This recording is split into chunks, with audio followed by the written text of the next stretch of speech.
খবরের শুরুতে দেখে নেব আজকের সংবাদ শিরোনাম। সন্দীপ ঘোষের জামিন। এইদিকে ধর্ষণ খুনে মূল চক্রীর ফাঁসির সাজা শোনালো আদালত। কোথায় খেলা ঘুরছে?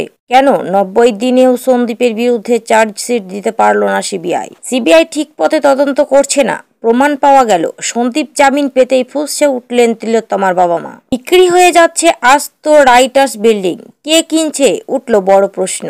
ইউনূসের অবৈধ সরকার মানছি না, ঢাকায় রাস্তার গর্জে উঠল আওয়ামী লীগ। শেষ মুহূর্তে শাহী টার্গেট পূর্ণে মরিয়া দিলীপ ঘোষ। ডায়মন্ড হারবারের রেললাইন থেকে উদ্ধার জুগলেন ক্ষতবিক্ষত দেহ, খুন নাকি আত্মহত্যা? বর্ডার থেকে মাত্র 30 কিলোমিটার দূরে লাগাতার গর্জন, 4 এলাকায় জারি 163 ধারা। খবর শুনলেন সংবাদ শিরোনাম, আসছি বিস্তারিত খবরে। আমাদের চ্যানেলটিকে সাবস্ক্রাইব করুন। পরবর্তী আপডেট খবরের জন্য পাশে থাকা বেল আইকনটিকে ক্লিক করুন। কোন জেলা থেকে দেখছেন কমেন্ট করে জানাবেন। আমরা এই ভিডিওটিতে 1000 সাবস্ক্রাইব আশা করছি। তদন্তে নেমে পুলিশ দীনবন্ধুকে গ্রেপ্তার করে। তাকে জিজ্ঞাসাবাদ করে শুভজিৎ হালদার নামে আরো একজনের গ্রেপ্তার করে পুলিশ। ধৃত দীনবন্ধুর বিরুদ্ধে অপহরণ করে ধর্ষণ খুনের ধারায় মামলা দায়ের হয়। শুভজিতের বিরুদ্ধে ধর্ষণ খুনের ধারায় মামলা রয়েছে। 21 দিন তার মধ্যেই চার্জশিট আর 59 দিন তার মধ্যেই রায়দান। ফারাক্কায় শিশুকন্যা ধর্ষণ খুনে দীনবন্ধু হালদারের ফাঁসির সাজার নির্দেশ দিল জঙ্গিপুর মহকুমা আদালত। বৃহস্পতিবারই তাকে দোষী সাব্যস্ত করেন। অপর অভিযুক্ত শুভজিৎ হালদারের যাবজ্জীবন কারাদণ্ডের নির্দেশ দেওয়া হয়। প্রসঙ্গত 13 অক্টোবর 9 বছরের শিশুকে ধর্ষণ করে খুনের অভিযোগ ওঠে দীনবন্ধুর বিরুদ্ধে। সেই দিন সকালে পুজোর ফুল দেওয়ার লোভ দেখিয়ে ওই শিশুকে তুলে নিয়ে গিয়েছিল দীনবন্ধু। তারপর তাকে ধর্ষণ করে তারপর খুন করে। শিশু কন্যার দেহ উদ্ধারের পর ক্ষোভে ফুঁসছে উঠছে ফারাক্কা। ধৃত 2 জনের বিরুদ্ধে সেই ঘটনার 21 দিনের মধ্যেই চার্জশিট জমা দিয়েছিল ফারাক্কা থানার পুলিশ। বৃহস্পতিবার সেই মামলার রায়দান হয়। বৃহস্পতিবার জঙ্গিপুর আদালতে অতিরিক্ত জেলা ও দায়রা আদালতের বিচারক অমিতাভ মুখোপাধ্যায়ের এজলাসে দোষী সাব্যস্ত করা হয়। এইদিকে ওই দিন তিলোত্তমার ধর্ষণ করে অভিযুক্ত আরজিকর এর প্রাক্তন অধ্যক্ষ সন্দীপ ঘোষ ও টালা থানার প্রাক্তন ওসি অভিজিৎ মণ্ডলের জামিন হয়ে যায়। 90 দিনের মধ্যে চার্জশিট দিতে না পারতেই জামিন হয়ে যায় 2 জনের। সঠিক বিচার না পাওয়ার হতাশায় ভেঙে পড়েন তিলোত্তমার বাবা মা। যদিও জামিন পেলেও এখনো জেল মুক্তি নয় সন্দীপ ঘোষ। সিবিআই যখন অভিজিৎ মণ্ডলকে গ্রেপ্তার করেছিলেন সেই সময় অভিযুক্ত ছিলেন তিনি প্রমাণ লোপাটের অসহায়তা করেছেন। প্রত্যক্ষ বা পরোক্ষভাবে সেই জায়গায় দাঁড়িয়ে প্রয়োজনীয় যে তথ্য প্রমাণ দরকার তা অনেকাংশেই সিবিআই জোগাড় করতে পারেনি। 90 দিন পরেও সিবিআই চার্জশিট দিতে পারল না। সেই কারণেই জামিন পেয়ে গেল তিলোত্তমার ধর্ষণ খুনের গ্রেপ্তার হওয়া আরজিকরের প্রাক্তন অধ্যক্ষ সন্দীপ ঘোষ ও টালা থানার প্রাক্তন ওসি অভিজিৎ মণ্ডল। এখন জেল থেকে ছাড়া পাচ্ছেন না সন্দীপ ঘোষ। আর্থিক দুর্নীতির মামলা জেলেই থাকতে হচ্ছে তাকে। কিন্তু প্রশ্ন হলো কেন 90 দিনের মধ্যে চার্জশিট দিতে পারলেন না তদন্তকারীরা? সিবিআই আর যখন অভিজিৎ মণ্ডলকে গ্রেপ্তার করেছিল সেই সময়ে অভিযুক্ত ছিল তিনি প্রমাণ লোপাটে সহায়তা করেছেন প্রত্যক্ষ ও পরোক্ষভাবে। সেই জায়গায় দাঁড়িয়ে প্রয়োজনীয় যে তথ্য প্রমাণ দরকার তাই অনেকাংশে সিবিআই জোগাড় করতে পারেনি, এমনটাই সিবিআই সূত্রে জানা যাচ্ছে। আর সেই কারণে তারা সব থেকে বেশি জোর দিয়েছিলেন সিসিটিভি ফুটেজের ওপর। কয়েকদিন আগে সিবিআই ওই কৌশলী আদালতে জানিয়েছিলেন তার হাতে একটি 900 ঘন্টার ফুটেজ রয়েছে। সেটাকে ফ্রেম বাই ফ্রেম তাদের দেখতে হচ্ছে, তার জন্য পর্যাপ্ত সময়ের প্রয়োজন রয়েছে। সিবিআই এর বক্তব্য ছিল যেহেতু এই সিসিটিভি ফুটেজ দেখতে অনেকটাই সময় লাগছে সেই কারণে তারা এই মুহূর্তে চার্জশিট দিতে পারছেন না। কিন্তু প্রশ্ন থেকেই যাচ্ছে সিবিআই যে তৎপরতার সঙ্গে গ্রেপ্তার করেছিল সেই পরিমাণ তথ্য প্রমাণ জোগাড় করতে পারেনি। এমনকি সিবিআই এই কথাও বলতে পারেনি কি তথ্য প্রমাণ নষ্ট করা হয়েছে। সিবিআই এই তদন্তের গতি নিয়ে প্রশ্ন তুলেছিল নির্যাতিতার পরিবারও। নির্যাতিতার বাবা বলেন, এই খবরটার জন্যই অপেক্ষা করছিলাম, আমাদের ধারণা ছিল এটাই হবে। তদন্ত ঠিক মতো হয়নি, প্রমাণ পাওয়া গেল না, আদালতে যেতে হবে, আদালত একমাত্রই রাস্তা। কলকাতা পুলিশের শীর্ষ কর্তাদের বক্তব্য পুলিশি তদন্ত প্রথম থেকেই ঠিক পথে এগোচ্ছিল, তদন্তে কোনো ফাঁক ছিল না।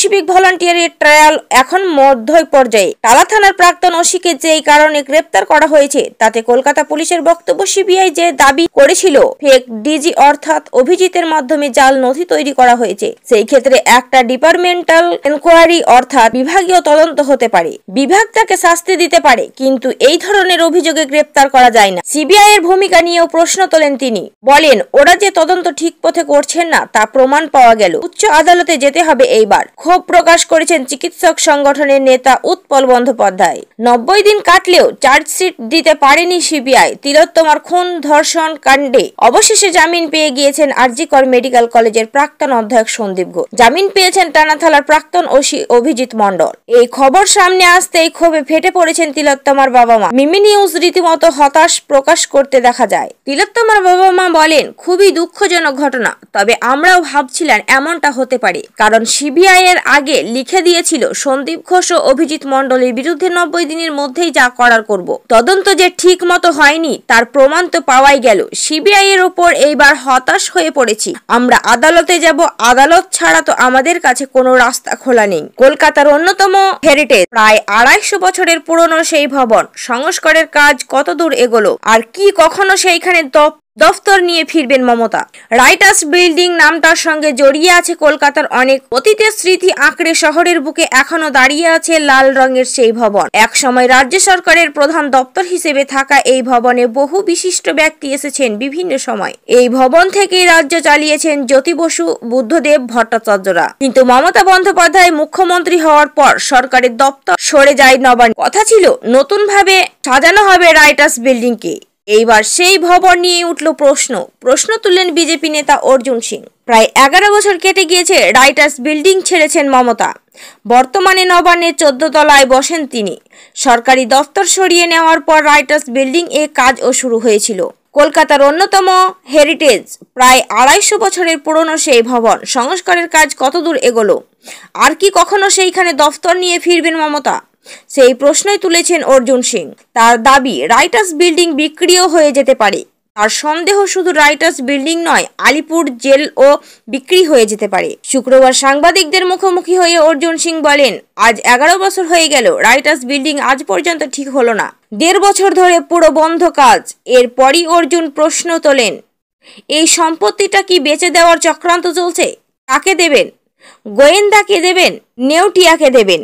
তার দাবি, সংস্কারের নামে ভাঙা হলেও কাজ বন্ধ করে দেওয়া হয়েছে। আলিপুর জেল নিয়ে প্রশ্ন তুলেন অর্জুন সিং। আরো বলেন, আলিপুর সেন্ট্রাল জেলটা উনি বিক্রি করে দিয়েছেন। জমি বেচে বারুইপুরে জেল নিয়ে যাওয়া হলো। কে কিনলো সেই জমি? এই প্রতিবেদন লেখার সময় পর্যন্ত তৃণমূলের তরফ থেকে এই বিষয়ে কারো প্রতিক্রিয়া পাওয়া যায়নি। মিছিলে ছাত্র যুবকের উৎসাহ চোখে পড়ার মতো ছিল। ওই মিছিল থেকে আওয়াজ উঠল, ইউনূসের অবৈধ সরকার মানছি না, মানব না। 4 মাসের হাওয়া ঘুরে গেল বাংলাদেশে। রাজধানী ঢাকায় মিছিল আওয়ামী লীগের। উঠল মোহাম্মদ ইউনূসের বিরুদ্ধে স্লোগান। তাহলে কি ফের সমর্থন বাড়ছে হাসিনার প্রতি? আজ শুক্রবার সকালে ঢাকার ধানমন্ডিতে মিছিল করে আওয়ামী লীগ। মিছিলে ছাত্র যুবদের উৎসাহ চোখে পড়ার মতো ছিল। ওই মিছিল থেকে আওয়াজ উঠল, ইউনূসের অবৈধ সরকার মানছি না, মানব না। শেখ হাসিনা ও বঙ্গবন্ধু শেখ মুজিবুর রহমানের সমর্থনে স্লোগান ওঠে।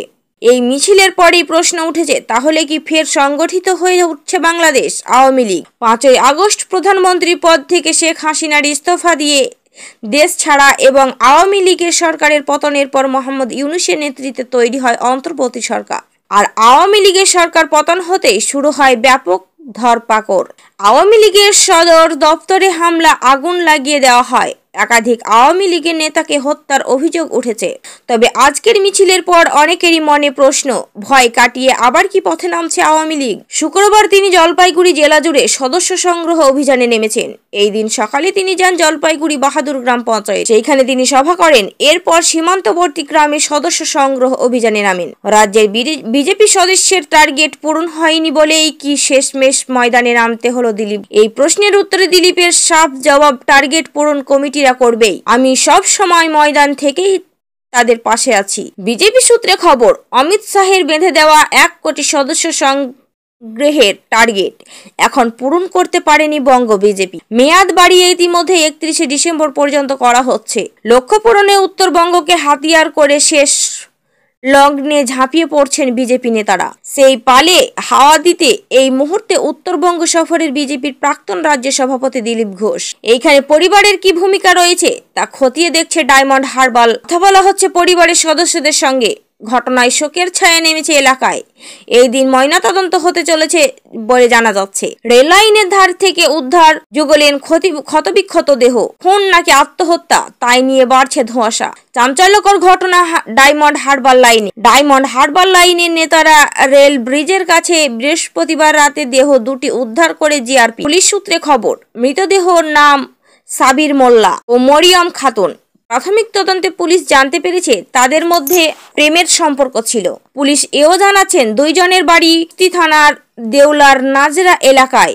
বেশ কিছুদিন আগে থেকেই তাদের মধ্যে প্রেমের সম্পর্ক গড়ে ওঠে। প্রাথমিকভাবে তদন্তকারীরা মনে করেছেন সম্পর্কে টানাপোড়েনের কারণে আত্মহত্যা করেছেন দুজনে। এইখানে পরিবারের কি ভূমিকা রয়েছে তা খতিয়ে দেখছে ডায়মন্ড হারবার জিআরপি। জঙ্গলে যাতে কেউ ঢুকতে না পারে সেই জন্যই চলছে নজরদারি। সদা সতর্ক বন দফতরের কর্মীরা।